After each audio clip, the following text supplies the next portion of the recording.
गर्मियों की एक सुनहरी सुबह थी। जंगल में हर तरफ खुशहाली थी। चिड़ियाओं मीठे गीत गा रही थीं, हिरण हरी घास पर उछल कूद कर रहे थे और नदी में मछलियां मस्ती कर रही थीं। लेकिन इस शांत जंगल में एक बड़ा रहस्य छिपा था, एक जादुई दरवाजा।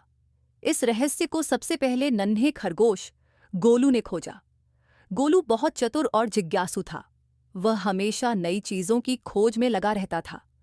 एक दिन जब गोलू गाजर की तलाश में घनी झाड़ियों के बीच गया तो उसने देखा कि वहां कुछ चमक रहा है। अरे ये क्या है?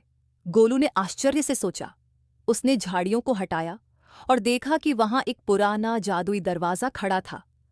दरवाजे पर अजीब चमकीले निशान बने हुए थे और जैसे ही गोलू ने उसे छुआ वह अपने आप खुल गया। धड़ाम! गोलू अंदर गिर गया और आंखें खोलते ही आश्चर्य से उसकी आंखें फैल गईं। गोलू को अपने सामने एक अद्भुत जादुई जंगल दिखा। यह कोई साधारण जंगल नहीं था।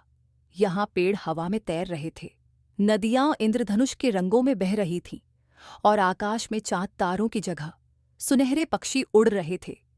गोलू ने इधर उधर देखा, तभी उसे गुलाबी रंग का हाथी दिखाई दिया, जो उसके पास आकर बोला, नमस्ते, मैं मोती हाथी हूं, इस जादुई जंगल का राजा।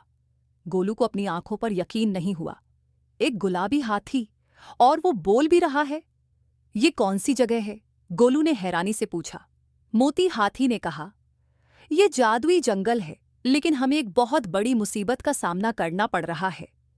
मोती हाथी ने बताया कि इस जंगल का जादू एक विशेष पेड़ से आता है, जिसे जीवन वृक्ष कहते हैं। लेकिन अब वह पेड़ सूखता जा रहा है। अगर वह पूरी तरह सूख गया तो पूरा जंगल नष्ट हो जाएगा। गोलू चिंतित हो गया। लेकिन ऐसा क्यों हो रहा है? मोती हाथी बोला, क्योंकि किसी ने जादू का सबसे बड़ा रहस्य चुरा लिया है। चांद की बूंदें। चांद की बूंदें? गोलू ने चौंक कर पूछा। हाँ, मोती हाथी ने समझाया। वो बूंदें चांद के महल में होती हैं और हर 100 साल में एक बार जीवन वृक्ष पर गिरती हैं। लेकिन इस बार एक काला जादूगर गोराक उन्हें चुरा कर ले गया है। गोलू ने हिम्मत जुटाई और कहा, मैं तुम्हारी मदद करूंगा। मैं चांद की बूंदें वापस लाकर इस जंगल को बचाऊंगा। मोती हाथी ने गोलू को आशीर्वाद दिया और उसे एक जादुई नक्शा दिया, जो चांद के महल का रास्ता दिखाता था। गोलू तुरंत यात्रा पर निकल पड़ा। रास्ते में उसने कई रोमांचक चुनौतियों का सामना किया। बोलने वाला झरना। गोलू को पहेली सुलझानी पड़ी ताकि वह झरना पार कर सके। संगीत बजाने वाले फूल। गोलू को सही संगीत बजाना पड़ा ताकि फूल उसे जादुई पुल तक पहुंचने दें। उड़ने वाला तोता चीकू। चीकू ने गोलू की मदद की और उसे आसमान के रास्ते से गोराख के महल तक पहुंचाया। जब गोलू गोराख के महल में पहुंचा तो वहां एक भयानक अंधेरा था। गोराख एक लंबा डरावना जादूगर था, जिसकी आंखें चमक रही थीं। तुम यहां क्यों आए हो? गोराख ने गुस्से से पूछा।